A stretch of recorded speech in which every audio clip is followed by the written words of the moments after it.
Insomniac Spider-Man 2 was a huge success. Maybe not quite to the same level as its predecessor, but most people were satisfied. Some choices that were made didn't sit well with certain people, particularly with the portrayal of Venom. I for one saw it as a welcome change, but I totally understand why some people wouldn't be on board with it. But what I want to focus on here with Spider-Man 2 is one aspect or one plot point that I just kept coming back to relating to another game that released a few years prior, The Last of Us Part 2. I know some of you are probably not going to understand this or scream blasphemy, because depending on who you talk to, The Last of Us Part 2 is still somewhat controversial. Spoiler warning for both of these games, by the way, in case you somehow still don't know what the plot of either one is. One thing that really came to mind as I was playing this was seeing Miles Morales going through an arc of learning how to let go of his desire for revenge. If you played the previous game, he loses his father, Jefferson Davis, at the hands of Martin Lee. It's pretty clear that Miles wants to do something to Martin Lee, feeling that desire to get revenge, or possibly cross the line and kill him. Throughout the course of the story, we still see him obsessing over the death of his father and what Martin Lee's done to him. And in their own various ways, various people that he knows, from his mother, his friend, and even Peter himself, suggest that maybe it. Even raising the concerns of his own mother, who notices that he's reading an article about Martin Lee on his laptop. But in order for Miles to experience this arc, there's two crucial moments that have to happen. The first one, when he's taken to Kraven's hideout and he goes into a fight to the death match with Martin Lee. Miles does not hesitate to vocalize to Martin Lee what he took away from him. But then Martin Lee is able to get inside Miles' head, and Miles realizes that he's been holding himself back all this time. He begins to fight back, realizing that it is time to let go. And then later on at City Hall, when Peter's overtaken by the symbiote once again, Miles and Martin Lee decide to go inside Peter's mind in order to set him free once and for all. Even though Miles is in a better place now, as far as Martin Lee is concerned, there is still one more thing that he needs to do. Going inside Peter's mind, he's able to see all the deep-seated feelings that Peter feels about his adversaries after so many years, putting them behind bars, then having to deal with them coming back out again. Both of them discerning along the way that Peter might secretly want to kill off his enemies, that way they don't keep coming back, even though Peter himself knows that it's not what's best. But not only has Martin Lee affected Miles, he's also deeply affected Peter too. Even though he never meant for Aunt May to get hurt, his acts of unleashing the Devil's Breath across the city cost May her life. And where they see the hive mind of Peter's deep pain, Miles takes this opportunity. If this is my last chance to say anything to you,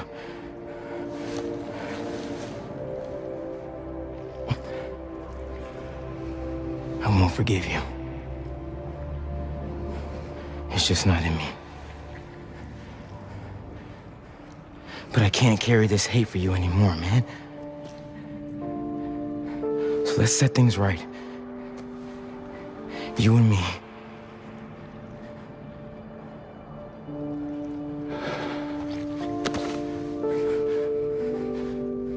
In other stories like this, you would expect a typical saying of, "I forgive you, all is forgiven." But that's not what happens here. I've seen some people in comment sections be confused by this, saying why wouldn't he exactly forgive him, but yet he's willing to let it go. Miles is not going to be able to forget what Martin Lee did to him, but due to all the words of wisdom that he's been getting from his friends and his family, he realizes how much he's been holding himself back by his desire for revenge. That's not to say that your past didn't happen, or that your past doesn't matter, especially the traumatic events that you've experienced, but you don't have to let yourself be bound to it. And that's exactly what Miles experiences here. Now you're wondering what the connection might be with Last of Us Part 2.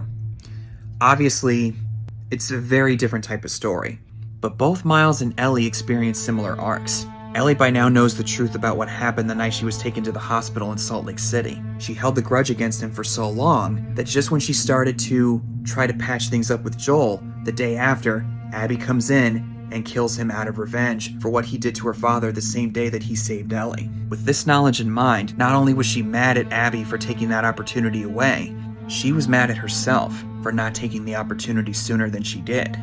Almost every encounter that we experience with her in the gameplay brutalizes her way through all of them, to the point where it almost becomes kind of hard to sit through, letting this anger and this desire for revenge consume her. But what wisely is done by Neil Druckmann and Haley Gross, the writers of this game, they have her experience moments of shock and horror. One where she tortures Nora for information in the hospital basement, coming back to Dina in their hideout, visibly shaken by what she's done. Then later on, when she goes to the aquarium to find Abby, seeing Owen and Mel argue, she kills the both of them, but then with Owen's dying breath, she realizes that Mel was pregnant, pushing her to the verge of a complete breakdown. She's watching herself become a monster, only then to be brought back to reality by Tommy. Even before she leaves for Seattle, Tommy gives her a similar warning. You have no idea what you're walking into. You don't know how large that group is, how armed. I don't care. You can't talk me out of this. I think anybody in her position would feel the same way. Of course, playing the game the first time, I was all in on getting revenge. But then as we see the game progress and we get to see Abby's side of the story, it starts to challenge the gamer's perspective, considering another side and understanding that as much as we love Joel, he was definitely no hero. Nor was he a villain, he was just a survivor. In the world of The Last of Us, it's not surprising to me anyway that he would experience the death that he does at the hands of Abby, which to this day, even when I watch it, is still incredibly hard to sit through. Then the encounter between her and Abby in the theater happens, where she does want her revenge still, but starts to realize that maybe it is time to just walk away. And then in a great confrontation where it looks like two titans clashing, Dina comes in to save Ellie and then she gets wounded. Abby gets ready to kill her in the same way that Ellie did to Mel a little while ago, but then Lev stops her. And then she decides to let go. But then after some time goes by, Ellie is still traumatized by her guilt over what happened with Joel. And during one of Tommy's recent visits, she realizes that she can't let it go and she has to see it through. She finds Abby reduced to a shell of who she once was. Even though with everything that she's experienced, leaving Dina behind and their newborn child, knowing that Dina might not be there when she returns, if she's able to survive this, she goes through with it anyway, deciding maybe she should let go. But then when she experiences that flash of Joel on the ground, it's one more thing that she has to do, fighting out whatever frustration that she's got left. Just when you think Abby might actually drown,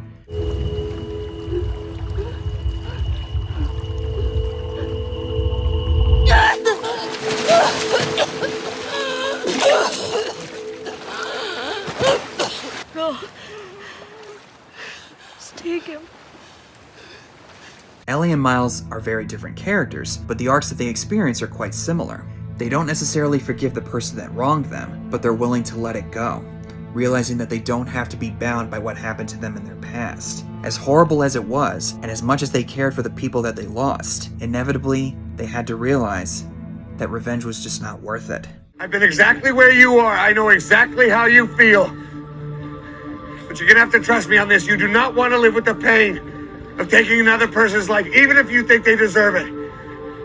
Until one terrible morning you wake up and realize that revenge has become your whole life. And you won't know why. It's natural to feel some sort of anger and a desire for revenge whenever somebody does some kind of wrong to you. I thankfully have never experienced anything like that, but I would imagine if I could, I would probably feel the exact same way.